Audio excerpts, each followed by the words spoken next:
Сәлем достар! Ислам дінінде түске және оның адам тәрбиесіндегі рөліне үлкен мән берілген.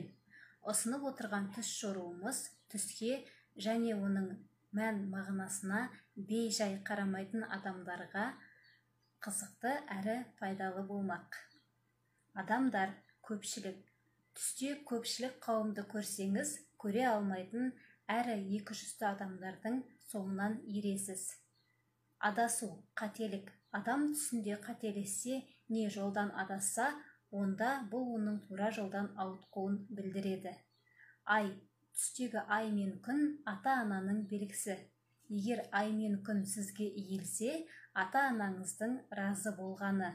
Сырқат адам толған ай көрсе, өмірі ұзарады, ал керісінше жағдай ғұмырының қысқа боларының белгісі.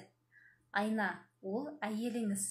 Егер ер адам түсінде айнаға қараса және түс көрген уақытында жұбайының аяғы ауыр болса, өзіне ұқсайтын ол дүниеге келеді.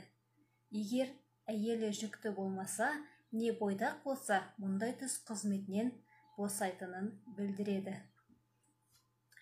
Қағба, мұсылмандардың басшысы.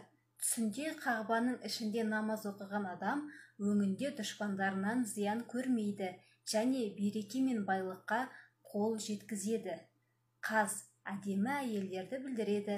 Сонымен қатар, түсіңізде қаз көрсеңіз, таяу күндері қуанышты жаңалықтар естисіз. Қайшы, әлдекіммен серіктестікті аңдатады. Қан, заңсыз әрі әділетсіз жолмен ақша табу. Қап, толы қап байлық мен молшылықтың нышаны. Бос болса, бастаған ісіңіздің өнімсіз әрі нәтижесіз боларын білдіреді.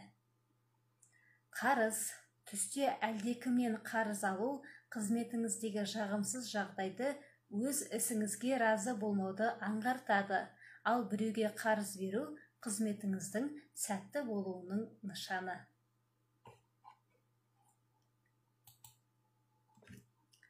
Бесік, түсінде бесік көрген адам игі істермен айналыса бастайды. Бұлт, адамдарға ақиқатты көрсетіп құтқаратын ислам дінін және діни ілімді аңғартады. Бөлме, қауіпсіздік белгісі. Дәрігер, егер ауру адамға түсінде дәрігер келсе, ауруынан толықтай айығады, ал сау адамға келген дәрігер аурудың белгісі болып табылады. Дос, түсте досыңызды көру жағымды сырласуды аңғартады.